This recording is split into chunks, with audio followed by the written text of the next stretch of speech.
Hi there.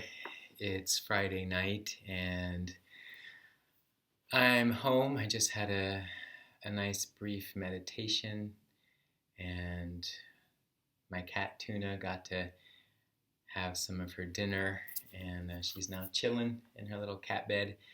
And it's time for me to do the reading from the Golden Present. These are the daily inspirational readings by Swami Satchidananda. And I'm sharing these for 365 days and giving a little bit of my commentary. And this is for today, which is February 3rd. And I hope you had a good day, and I hope you're enjoying the end of the week and the start to your weekend. So let's see, the heading: The Real Spiritual Experience.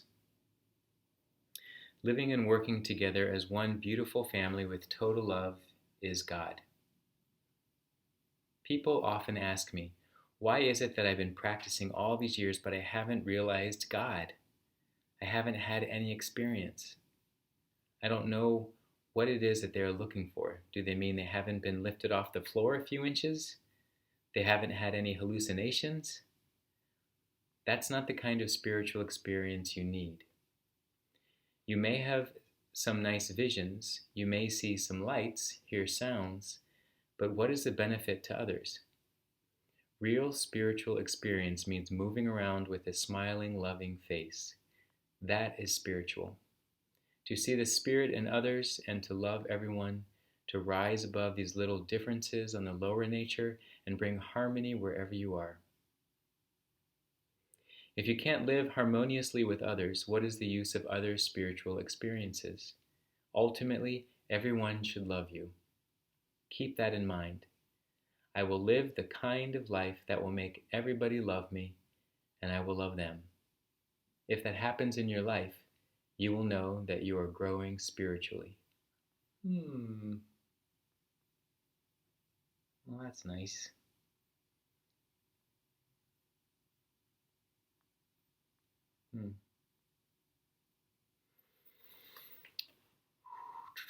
Boom. One of the things that comes up is at some point I recognized that there was a part of me that was a people pleaser, and I recognized that through um, therapy and some 12-step work around my nature, and that there was a part of me that enjoyed um, being that what's called a people pleaser, and also being a yes man. I remember being called that, I think, in high school. You always say yes. You always say yes to everything. And sometimes it was at the detriment of myself. It wasn't necessarily coming from a confident place. It was more from an insecure place and seeking that approval from others to justify my being able to be here in the world. And so if I could um,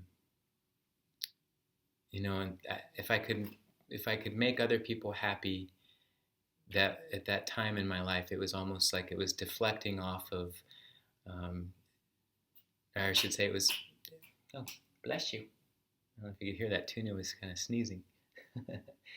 If it would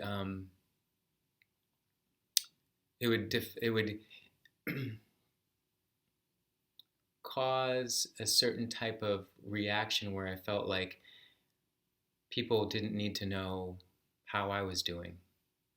It's like when you make someone else feel good, they're appreciative and grateful, and they might assume that, oh, everything's fine with you. Like if you're smiling and you're happy, um, then it must mean everything's okay. And in my case, that wasn't what was going on. I just had learned how to kind of neutralize the field because of well, growing up in a household where there was some anger and um, a lot of arguing and that type of stuff. And it just felt like I didn't want to be around that. And so I would go out of my way to want to create um, more of a happy space, I guess. And what's different today is that I've been able to find that happiness within me and that peace within me to at least enough of an extent where um, I feel a level of contentment and gratitude for what is happening in my life, for what has happened. No regrets. I have learned from all of the things that I've been able to analyze and bring into my heart and understand that these things happen for a reason.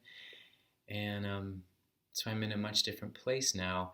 So it's interesting. Sometimes I think I recognized there's a similar part of me that enjoys bringing joy to other people, but it's not from that people pleasing place that it once was.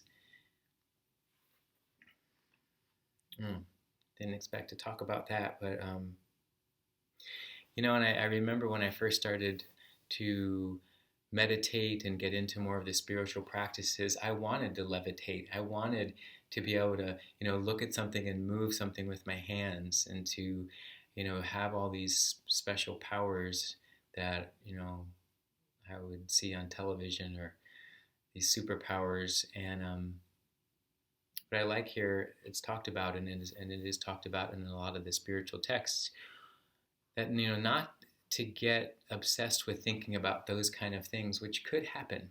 There's actually some texts about this, that after really deep dedication and study into these practices, there are some things that can happen that we might call magical, some special powers. But what I've focused more on is the special powers of expressing love and gratitude for being able to make peace with my life experiences at this point, to know I still feel like I'm a work in progress, but that there's enough effort has been put towards the experience of being me in this world, that I'm reaching a point where I'm enjoying being able to be of service and to share the practices and these teachings, with whoever is interested. And that's something I'd like to do more and more, and why I was motivated to begin this process, just to get more comfortable doing this. And if you can't live harmoniously with others, what is the use of spiritual experiences? Real spiritual experience means moving around with smiling, loving face, to see the spirit in others and to love everyone, to rise above these little differences of lower nature.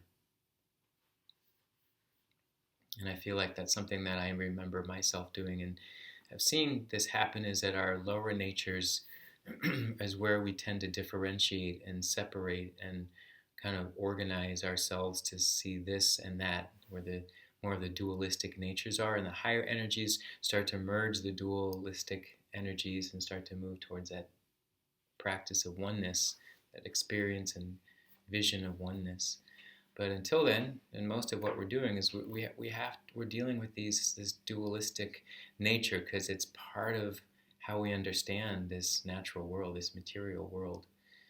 And so there does tend to be this two-sided thing, which is symbolic in how we have those in our world. A lot of there's this and there's this, and they do tend to at times polarize.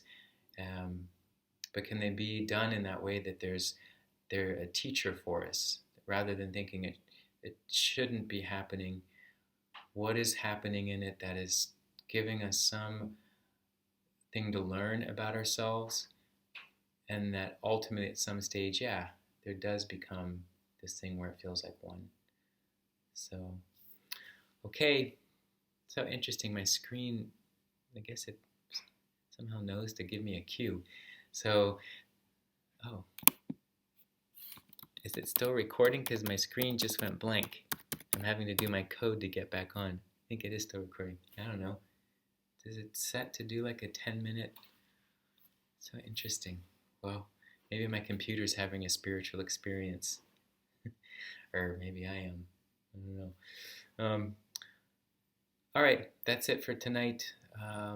Thank you, and I will be back with you tomorrow. Okay, good night.